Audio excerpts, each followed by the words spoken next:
कहते हैं जिस किसी पर भी माता लक्ष्मी की कृपा हो जाए उसके जीवन में फिर कोई परेशानी नहीं आती। माता लक्ष्मी स्वास्थ्य, संतान, धन, वैभव तथा सौभाग्य प्रदान करने वाली देवी हैं।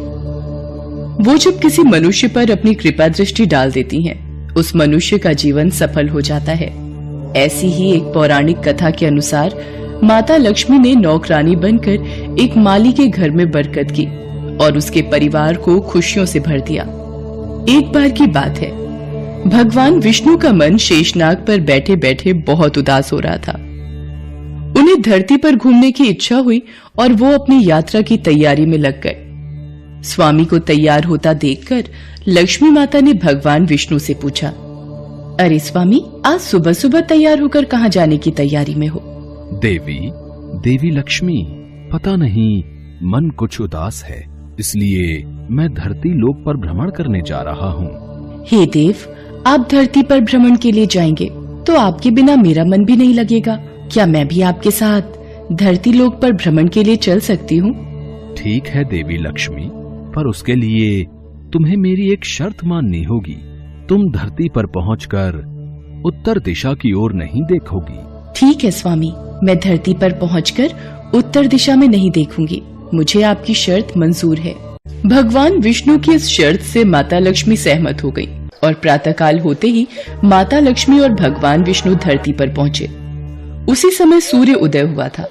रात बरसात होकर हटी थी। चारों ओर हरियाली ही हरियाली थी। धरती की सुंदरता को देखकर माता लक्ष्मी अत्यंत प्रसन्नचित हुई और भगवान विष्णु को दिया वचन भूल गई। माता लक्ष्मी धरती को देखती देखती कब उत्तर दिशा की ओर देखने लगी, उन्हें पता ही नहीं चला। धरती का वातावरण देखने में कितना मनमोहक है और वो फूलों से भरा खेत, ये तो कितने सुंदर फूलों से सजा हुआ है। मैं ये फूल यदि तोड़ लूं? उत्तर दिशा में माता लक्ष्मी को एक बहुत ही सुंदर फूलों का खेत नजर आया और उसी तरफ से खुशबू के साथ बहुत ही सुंदर सुंदर फूल खिले थे। ये एक फूलों भरा हुआ खेत था। माता लक्ष्मी बिना सोचे समझे उस खेत में चली गईं और एक सुंदर सा फूल तोड़कर ले आई। जब माता लक्ष्मी भगवान विष्णु के पास वापस आई तो भगवान विष्णु की आंखों में आंसू थे। ये देखिए स्वामी, कितना सुंदर फूल है। अरे स्वामी, आपकी आंखों में ये आंसू क्या हुआ? स्वामी, क्या मुझसे कोई गलती हुई है? बताइए स्वामी। देवी लक्ष्मी, आप मेरा वचन याद नहीं रख पाई। शर्त के अनुसार आपको उत्तर दिशा में नहीं देखना था और साथ ही साथ आपको ये भी सोचना था कि किसी की कोई भी वस्तु को कभी भी किसी से बिना पूछे नहीं लेना चाहिए। स्वामी, मुझसे भूल हो गई, मुझे क्षमा कर दीजिए। देवी लक्ष्मी, आपने जो भूल की है उसकी सजा आपको जरूर मिलेगी। जिस माली के खेत से आपने बिना पूछे फल तोड़े हैं, ये भी एक प्रकार की चोरी है।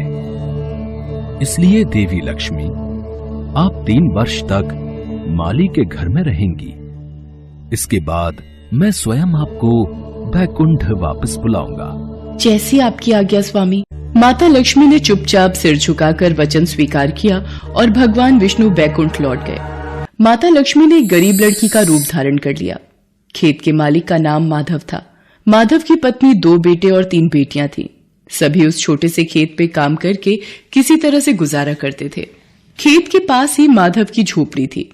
माता लक्ष्मी माधव की झोपड़ी पर जाती हैं। माधव लड़की को देखकर पूछता है, तुम कौन हो और इस समय तुम्हें क्या चाहिए? मैं तुम्हारी क्या मदद कर सकता हूँ? मेरा नाम लक्ष्मी है। मैं एक गरीब लड़की हूँ। मेरी देखभाल करने वाला कोई नहीं। मैंने कई दिनों से कुछ भी नहीं खाया। मुझे कोई भी काम दे दो और मैं तुम्हारे घर का काम भी कर दिया करूंगी। बस मुझे अपने घर में एक कोने में आसरा दे दो। माधव बहुत ही अच्छे दिल का आदमी था। उसे लड़की पर दया आ गई। वो लड़की से बोला, देखो बिटिया, मैं तो बहुत ही गरीब माली हूं। मेरी कमाई से मेरे घर का खर्च बड़ी मुश्किल से चलता है। लेकिन अगर मेरी 3 की जगह 4 बेटियां होती तो भी मैंने ही गुजारा करना था। जैसा रूखा सूखा हम खाते हैं वही खिला सकता हूं। यदि तुम मेरे यहां यही रूखा सूखा खाकर खुश रह सकती हो तो अंदर आ जाओ। आपने मुझे अपनी झोपड़ी में शरण दी। आपका बहुत बहुत शुक्रिया। माता लक्ष्मी 3 साल माधव के घर पर नौकरानी बनकर रही। जिस दिन माता लक्ष्मी माधव के घर आई थी, उसी दिन से ही माधव को इतनी आमदनी हुई कि उसने एक गाय खरीद ली। अजी, ये नई गाय खरीद लाए, ये तो बहुत अच्छा हुआ। आज तुम्हारी आमदनी बहुत अच्छी हुई। सरला, सब माता लक्ष्मी की दया है। माधव, मैंने कोई चमत्कार नहीं किया। ये सब तुम्हारे दयालु स्वभाव का ही फल है जो आज तुम्हें प्राप्त हुआ है। तुमने तो मुझे एक गरीब लड़की समझकर अपने घर में शरण दी है। धीरे धीरे माधव की आमदनी अच्छी हो गई।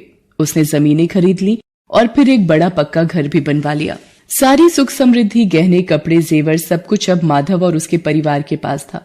लक्ष्मी माधव के घर और खेत में काम करती रहती थी। एक दिन माधव ने सोचा, मुझे ये सब इस लड़की लक्ष्मी के आने के बाद मिला है। जब से ये मेरे घर आई है, मेरी किस्मत ही बदल गई है। माधव लक्ष्मी के बारे में सोच में ही था कि एक दिन जब वो अपने खेत से काम खत्म करके घर आया तो अपने घर के सामने द्वार पर एक देवी स्वरूप गहनों से सजी एक लड़की को देखकर हैरान रह गया। उसने ध्यान से देखा। अरे, ये तो मेरी मुंह बोली बेटी यानी लक्ष्मी है क्या? ये तो साक्षात माता लक्ष्मी है। सरला, सरला, बच्चों के साथ बाहर आओ। माता लक्ष्मी स्वयं हमारे द्वार पर आई है। माधव का पूरा परिवार बाहर आ गया। सब हैरान होकर माता लक्ष्मी को देख रहे थे। माता लक्ष्मी, हमें माफ करना। हमने अनजाने में आपसे अपने घर और खेत का काम करवाया। माता, हम आपको पहचान नहीं पाए। हमसे ये कैसा अपराध हो गया। माता, हम सबको क्षमा कर दो। माधव, तुम बहुत ही नेक दिल और दयालु व्यक्ति हो। तुमने मुझे आश्रय दिया, 3 साल तक अपनी बेटी की तरह रखा। इसके बदले मैं तुम्हें वरदान देती हूँ कि तुम्हारे पास कभी भी खुशियों की और धन की कमी नहीं रहेगी। तुम्हें सारे सुख मिलेंगे जिसके तुम हकदार हो। माधव को और उसके परिवार को आशीर्वाद देकर माता लक्ष्मी अपने स्वामी भगवान विष्णु के द्वारा भेजे रथ में बैठकर बैकुंठ चली जाती हैं। माधव और उसका परिवार हाथ जोड़कर माता लक्ष्मी का गुणगान करता है।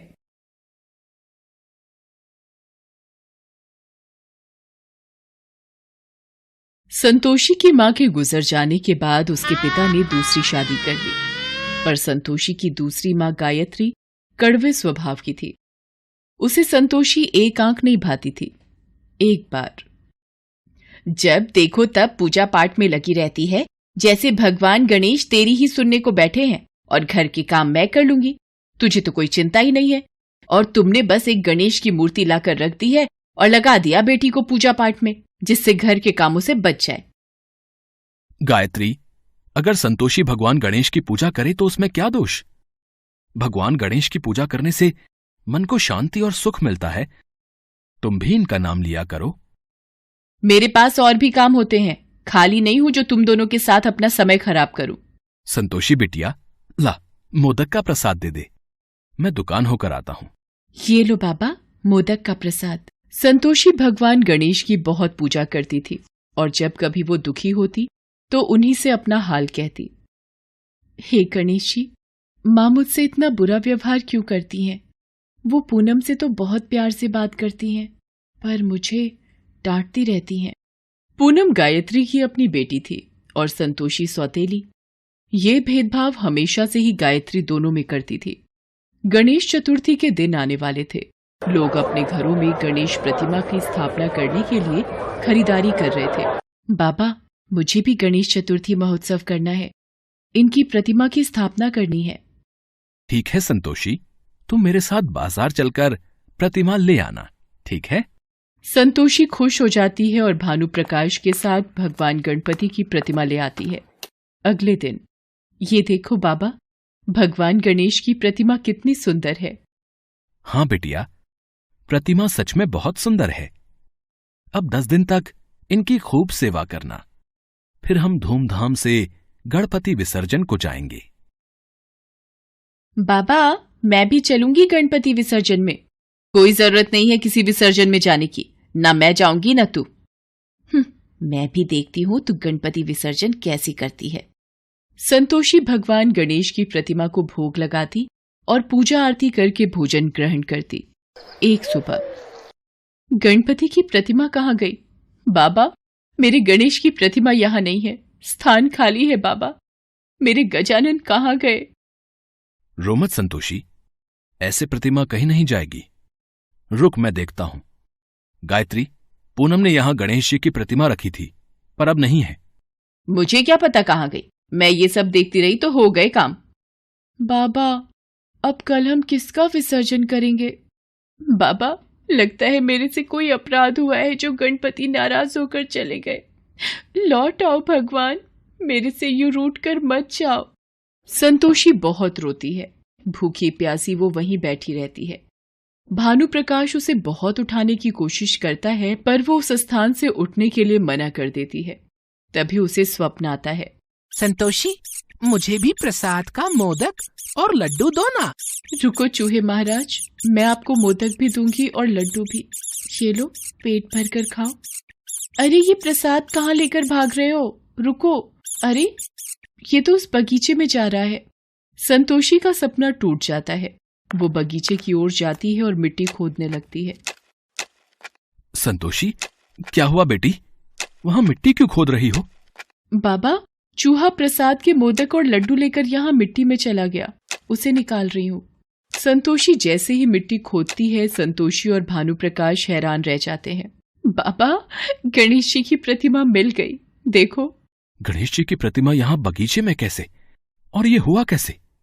बाबा, अभी थोड़ी देर पहले सपने में एक चूहा मेरे पास आया और प्रसाद लेकर यहाँ भाग आया, और यहाँ मेरे गणेश की प्रतिमा मिल गई। गणपति बप्पा मोरिया, मंगल मूर्ति मोरिया। हे मेरे देवा, संतोषी पर अपना आशीर्वाद हमेशा बनाए रखना। अगले दिन संतोषी और भानु प्रकाश श्रद्धा भाव से गणपति विसर्जन करते हैं।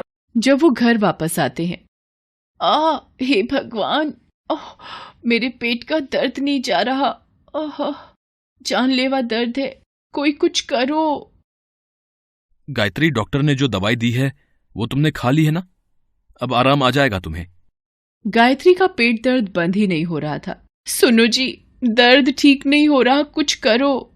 भानु प्रकाश पास के हॉस्पिटल में भी दिखाकर आता है, पर सारी रिपोर्ट्स ठीक थी। गायत्री की बीमारी कोई समझ ही नहीं पा रहा था। दर्द से मेरी जान निकल रही है, मेरा दर्द बर्दाश्त के बाहर हो रहा है, मैं मर जाऊंगी जी। गायत्री, सब जगह तो दिखा दिया है, मैं क्या करूं? रिपोर्ट भी तुम्हारी कुछ नहीं कह रही। माँ, ये गणपति विसर्जन के प्रसाद का मोदक खा लो, पेट का दर्द ठीक हो जाएगा। इतने बड़े बड़े डॉक्टर देख चुके हैं, दवाइयां ठीक नहीं कर पाई और तू ये मोदक दे रही है। गायत्री, अगर संतोषी कह रही है तो थोड़ा मुंह लगा लो प्रसाद। गायत्री जैसे ही मोदक का टुकड़ा मुंह में लेती है, उसके पेट का दर्द बिल्कुल ठीक हो जाता है। ये कैसे हो सकता है? मेरे पेट का दर्द गायब हो गया। मैंने कभी भी भगवान गणेश पर विश्वास नहीं किया, पर आज उनके नाम का प्रसाद खाकर मैं ठीक हो गई, और मैंने उन्हीं गणेश भगवान की प्रतिमा को घर के बाहर मिट्टी में छुपा दिया ताकि संतोषी पूजा न कर पाए, और आज इसी के हाथों से प्रसाद खाकर मैं ठीक हो गई। गायत्री, तुमने हमेशा संतोषी को अपने से दूर रखा। तुमने गणपति महाराज की प्रतिमा को उनके स्थान से उठाकर मिट्टी में दबा दिया। शायद भगवान ने इसी बात का तुम्हें सबक दिया है कि कभी भी किसी के साथ बुरा बर्ताव मत करो।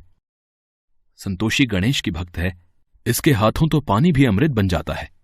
संतोषी बिटिया, इधर आ मेरे पास, अपनी माँ को माफ कर दे। गायत्री संतोषी को गले से लगा लेती है। भानु प्रकाश और पूनम भी ये देखकर बहुत खुश होते हैं। गायत्री को अपनी गलती का एहसास होता है। सब मिलकर गणेश जी की पूजा करते हैं। गणेश चतुर्थी के उत्सव पर गणेश संतोषी के जीवन में खुशियां बिखेर जाते हैं। संतोषी की गणेश भक्ति का फल उसे प्राप्त हो जाता है।